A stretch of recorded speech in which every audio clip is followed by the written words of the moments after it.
The sun has left and forgotten me. It's dark, I cannot Your stories don't see. define you, but how you tell them will. Hi, I'm Sarah Elkins, your host and Chief Storymaker at Elkins Consulting. Today's episode is a tribute to my family and the friends who are family, our many guests that we've hosted at our dining room table over the years. We spent the last few days hosting my brother and sister and their families here in Montana, floating in kayaks on the Missouri River, hiking Mount Helena, and feeding them at our dining room table. You should take a picture of that before you use it. What a beautiful blossom. The cashier was gushing over the radicchio I picked up to use in a slaw that I would make for our guests that evening. It would be served with our vegetarian tacos made from garnet yams, multicolored sweet peppers, and locally harvested onions and garlic. Delicious. As I stood in my kitchen marveling over the many hyperlocal ingredients on my counter, I remembered a conversation I had with another wonderful guest, Louisa Garrett, who we hosted 2 weeks before. I asked her, why isn't cooking for people a sixth love language in Gary Chapman's book, The 5 Love Languages? I see the act of lovingly feeding people as a combination of acts of service and gift giving. For those of us who spend hours and days thinking about what to make, what will be most nourishing and nurturing for the people at our table, and then thoughtfully gathering ingredients and creating meals and snacks, it just feels like it's its own love language, unique from the other 5. My love language is perfect material for some of my most meaningful stories. Anyone who knows me hears the passion in my voice as I tell stories of hosting guests over the years. And the stories people share about me and my family, our household, all revolve around feeling nourished and nurtured. And it's not just the food. I think a lot about legacy, about how I want to know myself and how I want people to experience me. And in my work as a speaker and coach, I've asked a lot of people these questions. How do you want to see yourself? What do you want to see in yourself? Kindness, intelligence, competence? What do you need to know or experience to be confident that you are those things? My friend Joel Morgan recently sent me a message with a quote by a rabbi he follows. Men cannot seem to justify their existence unless they're needed, useful, productive, making a difference. They can't tolerate their own being. My response to Joel was that I absolutely agree, and that a sense of purpose has always been a critical factor in people's happiness and satisfaction in life. But purpose, that word, it feels big. It can also feel trite, overused, just another buzzword.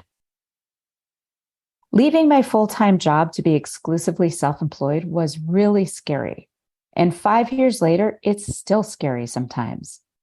I didn't have a clear sense of the services I would provide to clients, and that made it hard to identify the right clients. It also made it hard to create content that would bring the right clients to me. It was 2018, and Simon Sinek's Finding Your Why was a big topic of conversation among my network. For whatever reason, I found it interesting, but not especially compelling. But after a great session hosted by Kate Byers and Jake Astaras at the No Longer Virtual Summit in Denver that year, I started to understand the buzz around the concept. It was another way to describe purpose, a way to understand feeling relevant. I started shoulding on myself. Finding my why suddenly became important to me. But where should I start? I was quickly overwhelmed with the idea. It just felt so big. A few months later, I attended a friend's mother's memorial service and realized that what really matters to me is my relationships. How do I want people to describe me when I'm gone? When I walk away? Or when I'm truly gone, no longer breathing? It sounds morbid, but it doesn't feel morbid. It feels intentional. It feels like a good start to understanding my purpose, my relevance. I wrote about the discovery in the first chapter of my book, the process of uncovering my how. In other words, finding clarity around what I do that brings value to my work, my family, and my community. Looking back at events I had hosted was the key to finding my how, which eventually brought me to better understand my why. From a client, I just don't know my purpose, and it feels like I should at this point in my life. I know I have more to offer than what I'm doing at work. I just don't know where to start. Lisa, one of my coaching clients, came to me because she was considering a big career change and wanted to nail an upcoming interview. I asked her about the job she wanted and why she was eager to start over again in a completely different industry. And that was her answer. She felt like she had more to offer, but she didn't know where to start. She hadn't really thought about purpose until recently. Her life had been devoted to raising children and pursuing a career. And now that her youngest was about to finish high school, the question of purpose was looming. My kids are my purpose, or at least they were. Well, they still are, but now that they're almost adults, I feel like I've lost my direction. I don't know who I am without my job or kids. I feel like I should have my own identity, but I just don't know what that is or where to start. My heart was breaking for her. I could hear regret and pain in her story. I asked her this question: how do you want to see yourself? What words do you want to use to describe yourself? Her answer didn't surprise me, but it surprised her a little. She said, I want to see myself as resilient, competent, and thoughtful. My next question made her stop to think.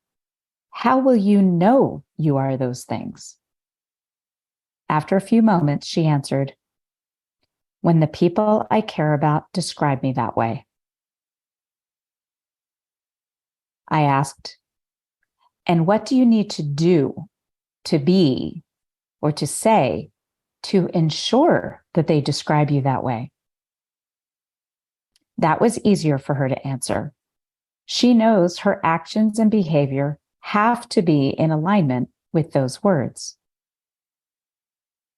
When you want people to know these things about you, but you can't demonstrate them in your actions, what stories can you share so they experience you that way? Lisa told me she didn't want to sound like she was bragging. She knew she didn't want to tell people she was competent. And that's where we focused the rest of the session and the following sessions in our program together, uncovering the stories at work and at home that demonstrate those qualities. So what does this have to do with love languages? At work and at home, we demonstrate our love language through our actions. It's a big part of how people experience us. And when we know how we express love and how we're most enriched in receiving love, our relationships grow stronger and we find our lives more satisfying, more purpose-filled. We find our lives more relevant. For Hanukkah 2 years ago, my dear friend Marisa delivered the framed poem pictured in the show notes for this episode. She found the poem and thought of our household, our dining room table. She designed the print and lovingly had it professionally framed. It hangs in our kitchen now. It's a reminder that what we do matters, that our purpose is fulfilled when we're intentional about how we want to be experienced. The legacy we choose is safe as long as we remain in alignment with that purpose. Listeners, now it's your turn. What is your love language? What stories can you share that demonstrate it so you don't have to say, my love language is? When you heard my very first story about feeding people, about the food that I lovingly created, You heard my love language in my voice. And that story tells a lot about who I am at work and at home. So, listeners, figure out which stories demonstrate those qualities you want people to know about you.